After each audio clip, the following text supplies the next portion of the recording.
ہیں اور اس وقت جو بیان سامنے آیا ہے قطر کا پاک افغان سرحدی علاقوں میں بڑھتی کشیدگی پر گہری تشویش کا اظہار۔ سرحدی تنازع کے اثرات خطے میں امن و استحکام پر پڑ سکتے ہیں، کہنا ہے قطر کا۔ وزارت خارجہ قطر کا کہنا ہے پاکستان اور افغانستان اختلافات بات چیت کے ذریعے حل کریں، پاکستان اور افغانستان کشیدگی میں اضافہ روکنے کے اقدامات کریں، سفارتکاری اور بات چیت ہی خطے کے امن کے لیے ضروری ہے، کشیدگی کم کرنا اور امن قائم رکھنا وقت کی اہم ضرورت ہے۔ قطر نے علاقائی اور عالمی سطح پر امن کے فروغ کی کوششوں کی حمایت کا اعادہ کیا۔ برادر پاکستانی اور افغانی عوام کی سلامتی اور خوشحالی کا خواہاں ہے، یہ کہنا ہے وزارت خارجہ قطر کا۔ قمر صاحب، یہ جو بیان سامنے آیا ہے کیا کہیں گے اس پہ آپ؟ جی بہت شکریہ۔ دیکھیں، اس سے پہلے آپ کو پتا ہے کہ سعودی عرب کا بیان آیا اور قطر کا بیان آیا۔ قطر آپ کو پتا ہے کہ طالبان کی مختلف جگہوں پہ سفارتی سطح پہ ان کے لیے جب چیلنجز پیدا ہوتے ہیں تو قطر ہمیشہ اپنے گڈ آفیسز استعمال کر کے تو قطر کو افغان طالبان کی ہمیشہ ان کو پروٹیکٹ کرتا ہے، ان کو بچاتا ہے۔ تو وہ بیسیکلی قطر نے جو اسٹیٹمنٹ دی ہے اس کا مقصد یہی ہے کہ افغان طالبان کو بتایا جائے کہ آپ ایک ایسے بردر اسلامی ملک کے ساتھ ایک مشکل سچویشن میں اپنے آپ کو لے گئے ہیں جس کا آپ کو نقصان ہوگا۔ اور بیسیکلی تو افغان طالبان کو ویسے سعودی عرب ہو، قطر ہو یا جی سی سی کے باقی ممالک ہوں یا انٹرنیشنل کمیونٹی ہو، وہ سارے سمجھتے ہیں کہ افغانستان میں ایک ایسی جگہ ہے اور ایک ایسی لیڈرشپ ہے جنہوں نے جو ایگریمنٹس انٹرنیشنل کمیونٹی کے ساتھ کیے تھے وہ پورے نہیں کیے، اور وہ کہہ رہے ہوں گے کہ بھائی آپ کیوں ٹی ٹی پی کو الاؤ کرتے ہیں پاکستان جائے، کیوں آپ القاعدہ اور ٹی ٹی پی کے جو گٹھ جوڑ ہے اس کو الاؤ کرتے ہیں، کیوں آپ داعش کی جو گروپ ہیں ان کو ایلیمینیٹ نہیں کر رہے۔ تو میں سمجھتا ہوں کہ افغان طالبان کی اس وقت جو سب سے بڑی چیلنج ہے وہ یہی ہے کہ یہ جو transnational terrorist networks جو افغانستان کے اندر موجود ہیں، اور وہ بھلے یورپ ہو بھلے مڈل ایسٹ ہو، سب کا افغانستان کے حوالے سے یہ کنسرن رہتا ہے۔ بھلے ہمارا دوست ملک ترکی ہو، ابھی آپ کو ریسنٹلی یاد ہوگا کہ ایک دہشت گرد کو یہاں سے پکڑا گیا تھا افغانستان سے اور وہ ترکی جو ہے وہ اس کے حوالے کیا گیا تھا۔ تو تمام اسلامی مسلمان ملک ہوں یا باقی انٹرنیشنل کمیونٹی ہو، سب کا افغانستان سے ایک ہی مسئلہ ہے کہ یہ دہشت گرد جماعتوں کو پناہ دینا بند کریں۔ افغان طالبان کو یہ ایکشن لینا پڑے گا۔ افغان طالبان اس طرح نہیں رہ سکتے۔ اگلے دن جو کوارڈرلیٹرل جو ڈسکشن ہوئی تھی اس میں بھی اسی چیز پہ افغان طالبان کو پریشرائز کیا گیا ہے، لیکن اگر افغان طالبان یہ سمجھتے ہیں کہ وہ یہ رکھنا چاہتے ہیں، جاری رکھنا چاہتے ہیں، تو میں سمجھتا ہوں کہ سوائے آئسولیشن کے انٹرنیشنل کمیونٹی میں ان کے لیے کچھ نہیں ہے، اور بین الاقوامی دنیا یہ ایک نیا افغانستان جو ایک نئی القاعدہ، ایک نئی ٹی ٹی پی اور ایک نئے ٹیررسٹ نیٹ ورک کو پناہ دے، میں نہیں سمجھتا ایسے افغانستان کے ساتھ تعلقات رکھ سکتے ہیں۔ افغانستان کو اپنا بیہیویئر بدلنا پڑے گا، اور قطر ہو، سعودی عرب ہو، باقی دنیا کے جو ممالک ہیں وہ بیک چینل میں ہمیشہ افغانستان کو اپنا بیہیویئر چینج کرنے کو کہتے ہیں، وہ ہمیشہ افغانستان کے اوپر پریشرائز کرتے ہیں کہ آپ اپنی عوام کا اعتماد حاصل کریں۔ دیکھیں، افغانستان طالبان کا اس وقت اپنی عوام کا کوئی اعتماد حاصل نہیں ہے۔ کیا اگر ان کو اپنی عوام کا اعتماد حاصل ہو تو وہ کیوں دہشت گرد جماعتوں کو الاؤ کریں کہ وہ پاکستان میں انٹر ہوں؟ اور افغانستان کی عوام کو اس چیز کا پتہ ہے کہ پاکستان اپنی سوورینٹی کے لیے، پاکستان اپنی سالمیت کے لیے اور پاکستان اپنی عوام کے دفاع کے لیے ہر وہ قدم کرے گا، ہر وہ قدم اٹھائے گا جو ہمارے لیے ٹھیک ہے۔ سو یہ انٹرنیشنل پریشر افغانستان کے اوپر آنا شروع ہو جائے گا، اور ظاہری بات ہے افغانستان کا جو ریفرنس ہے پوری دنیا میں وہ یہی ہے کہ یہ دہشت گرد تھے ماضی میں،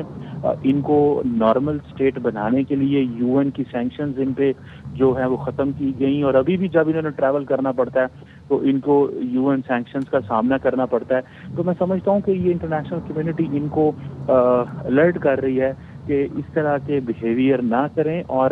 اپنے ہمسایہ ممالک کے لیے مسئلہ پیدا نہ کریں۔ اب دیکھیں نا، ایران کو بھی یہی افغانستان سے مسئلہ ہے، پاکستان کو بھی یہی مسئلہ ہے، چائنا جو اتنا ہمارا دوست ملک ہے اس کو بھی افغانستان سے یہی مسئلہ ہے کہ جو ایسٹ ترکمانستان اسلامک پارٹی ہے یا اور جو اس طرح کے جو گروپ ہیں وہاں پہ جو چائنا کے لیے مشکل پیدا کر سکتے ہیں، افغانستان کے ساتھ وہ اپنی کوآرڈینیشن رکھتے ہیں۔ رشیا کا بھی یہی مسئلہ ہے